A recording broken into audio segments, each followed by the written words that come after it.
Yo! Welcome to my third video here on YouTube. I appreciate the absolutely amazing people who viewed my initial video and the ones that are here for the legendary story we're about to make. Alright, today's video is going to be going over my plans for starting out a Pokemon business. Obviously you guys are along for the ride with me, but I'm here to pump up other people too who are pursuing the same goal of becoming financially stable through a hobby we love. Number 1 should be pretty obvious. Getting your name out there as a content creator. This is a good first step, especially if you are low on capital, because all it takes to get started is your time. You could use a phone and $10 earbuds. Look at Opossum Bud. He probably uses the ones that came with his phone, and he is doing fantastic over there. It might even be like a TikTok trend to just hold a small microphone near your mouth. I don't know, I'm old and I don't get it. But these kids are using a lapel mic and just holding them. It doesn't make sense. But whatever, if you're already opening product, just turn on the camera and talk about your week or future plans. May as well make content out of it and go somewhere. Number 2, selling singles in bulk. Chances are that you probably have like at least 5 ETBs that you fill with bulk. And what do you plan on doing with all that? Nothing. Maybe giving it away or selling it for a few cents, but basically nothing. This is going to be a time and labor intensive job, which is why I'm still putting it off and don't know when I'll begin. But it is time for you to sort all the bulk by set and rarity.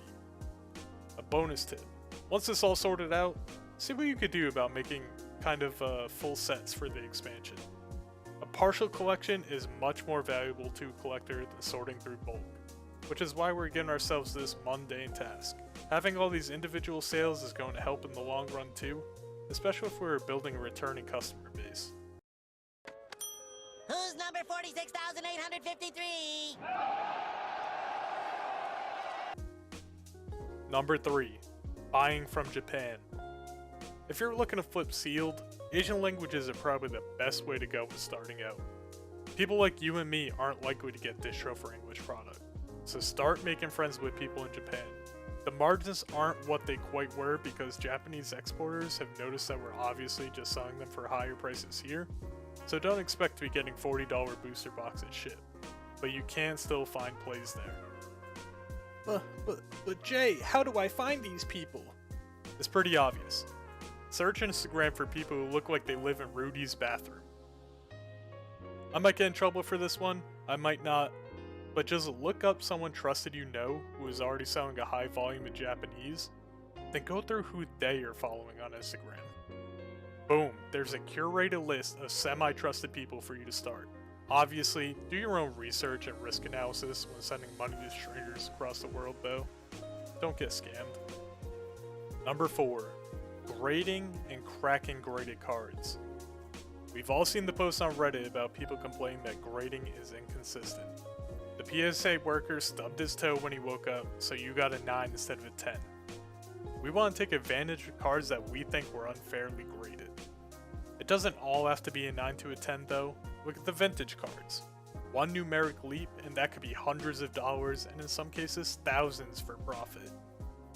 This is going to rely on your skill at pre-grading and analyzing the images.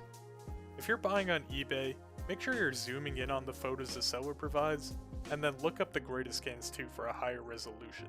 The seller's photos might help identify things that are unseen on the front-facing photo from the grader though, so definitely look for seller photos where they're at an angle. And this kind of leads into the next method. Number 5, card repairs. This one is controversial. A lot of people claim cleaning products to be altering, and there have been some examples of this that involve excessive use of Kurt's card care. I'm gonna sit on the fence for this one.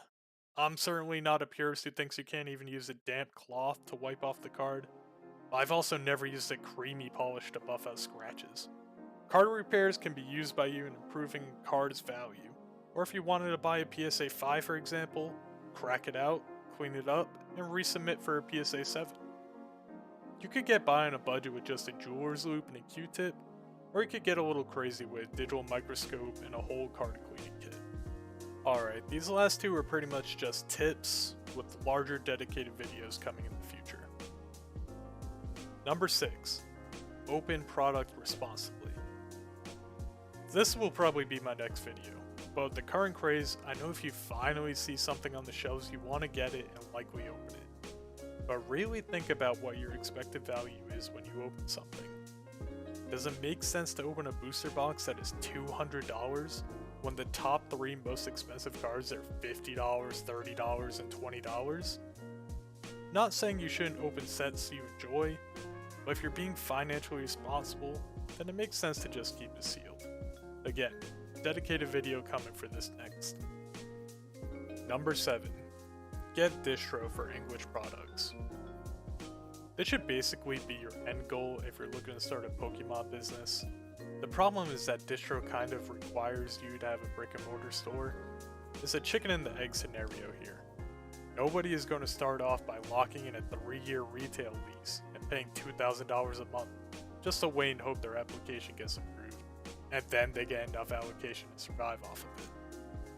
After my next video about which packs you should open, I'll give my thoughts on how you could go about getting distro as you're starting out.